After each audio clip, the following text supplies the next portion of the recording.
আমি এর আগের দিনই বলেছিলাম যে স্পোকেন ইংলিশের একটা খুবই ইন্টারেস্টিং ভিডিও, পরবর্তী ভিডিওটা খুব ইন্টারেস্টিং ভিডিও আমি নিয়ে আসবো।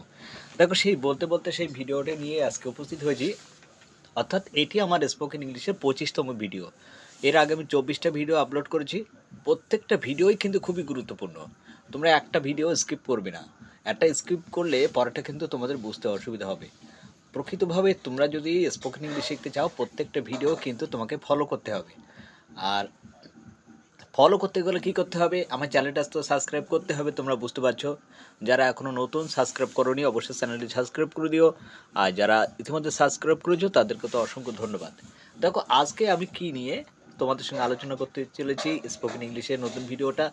আজকে আলোচনা করতে চলেছি স্থানসূচক শব্দ দ্বারা রচিত বাক্য, অর্থাৎ on, at, into, in, of, to, by, with, besides, beside, between, among, over, এইগুলো বাক্যে কীভাবে ব্যবহৃত হয় সেগুলো দিয়ে।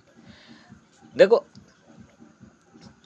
বইটি বাক্সের উপরে আছে, উপরে অর্থাৎ অন, সেটা তো আমরা জানি। দেখো the book is on the box.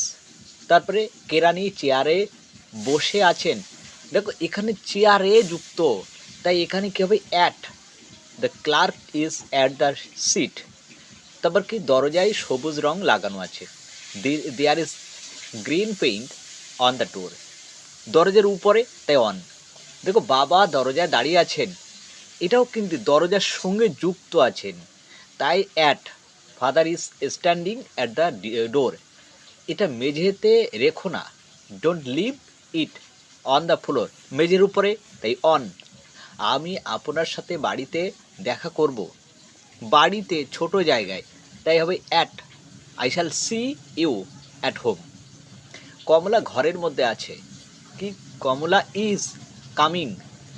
কমলা ঘরের মধ্যে আসছে, কমলা ইজ কামিং।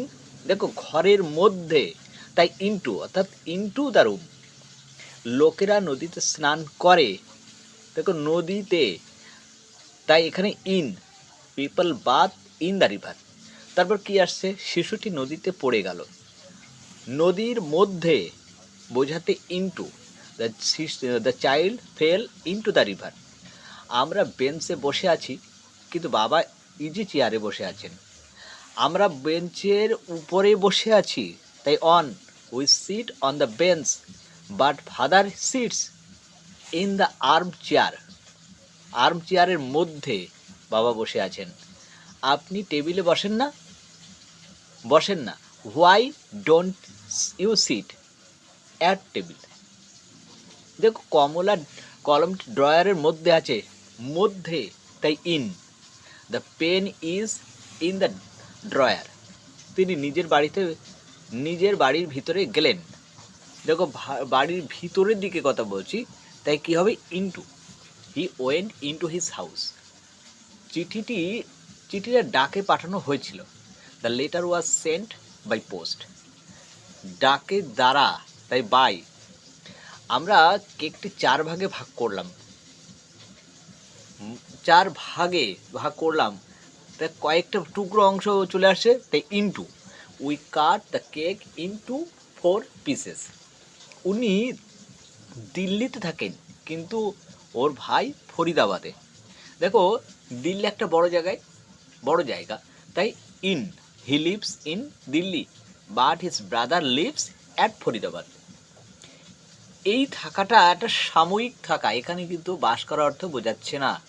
থাকে, আবার অন্য কোথাও কদিন পরে যেতে পারে, তাই অ্যাট। দেখো আমরা ভারতবর্ষে অন্তর্গত দিল্লিতে থাকি। We live at Delhi, which in. দিল্লিটা কোথায়? ভারতবর্ষের মধ্যে, তাই ইন দিল্লি। তারপরে আসছি হিমাচল প্রদেশ ভারতের উত্তরাঞ্চলে অবস্থিত। Himachal Pradesh is in the northern India, মানে উত্তরের দিকে, তাই ইন। তাহলে ভিডিওটা কেমন লাগলো অবশ্যই তোমরা লাইক ও কমেন্ট করে জানাবে। তোমাদের একটা লাইক ও কমেন্ট আমাকে নতুন নতুন ভিডিও বানাতে অনেক অনেক মোটিভেশন যোগায়। অতএব তোমরা বুঝতে পারছো তোমাদের লাইক কমেন্ট কতটা গুরুত্বপূর্ণ।